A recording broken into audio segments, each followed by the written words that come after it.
नारी के ऐसे अंग हैं तो वो नारी अत्यंत सौभाग्यशाली मानी जाती है। कहा गया लंबे बाल वाली नारी अत्यंत भाग्यशाली कहा जाता है। जिस नारी के बाल बहुत ज्यादा लंबा है यह अत्यंत शुभ मानी जाती है। इसलिए कहा जाता है कि नारियों को बहुत ज्यादा बाल नहीं कटवाना चाहिए, बार बार बाल को नहीं काटना चाहिए। लंबा बाल अत्यंत शुभ माना गया।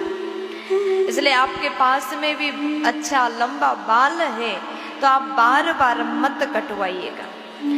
आपने देखा होगा माता रानी के फोटो में, मूर्ति में माता रानी दुर्गा जी के, लक्ष्मी जी के, सरस्वती जी के जो फोटो मूर्ति बनाया जाता है उसमें भी बाल बहुत लंबा देखा जाता है, क्योंकि लंबे बाल वाली नारी घर के लिए अत्यंत शुभ मानी जाती है।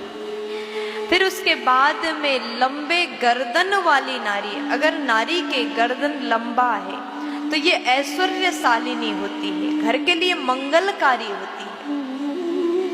अति सुंदर लंबा गर्दन है तो ये भी अत्यंत शुभ माना गया। और जिस नारी के माथा चौड़ा है ये भी अत्यंत भाग्यशाली कहा गया। चौड़ा माथा अगर आपके बेटी के है या फिर आपकी बहू के माथा चौड़ा है तो ये भी अत्यंत शुभ माना गया। चौड़ा माथा, 4 उंगली ऐसे माथा में बन जाए तो मानिए कि माथा चौड़ा है। ऐसी नारी अत्यंत सौभाग्यशाली कहा गया।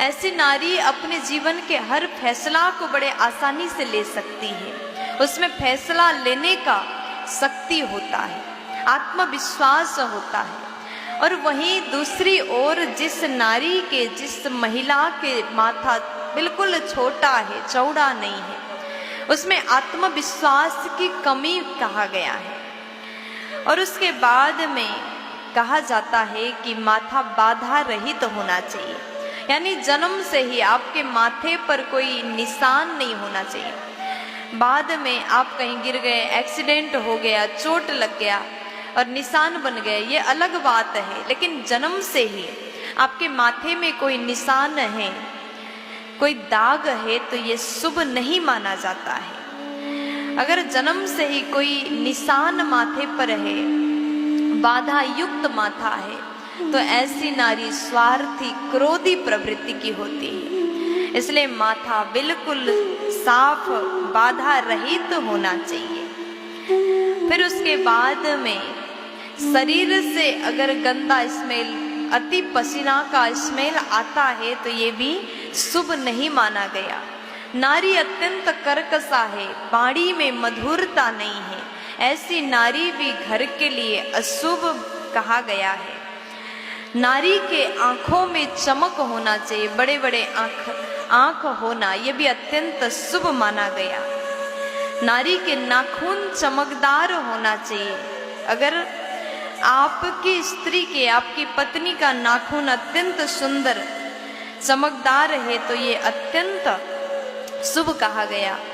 वही नारी नाखून चबाने वाली है तो ये दुर्भाग्यशाली होती है। नारी के अगर ऐसे अंग हैं तो ये नारी अत्यंत सौभाग्यशाली होती है। इसलिए आपके लंबा बाल है तो मत काटिए। आपने कई बार सुना होगा कि बाल कटवाना शुभ नहीं होता, अशुभ होता है, तो ये भी एक रीजन हो सकता है। प्यार से बोल दीजिए।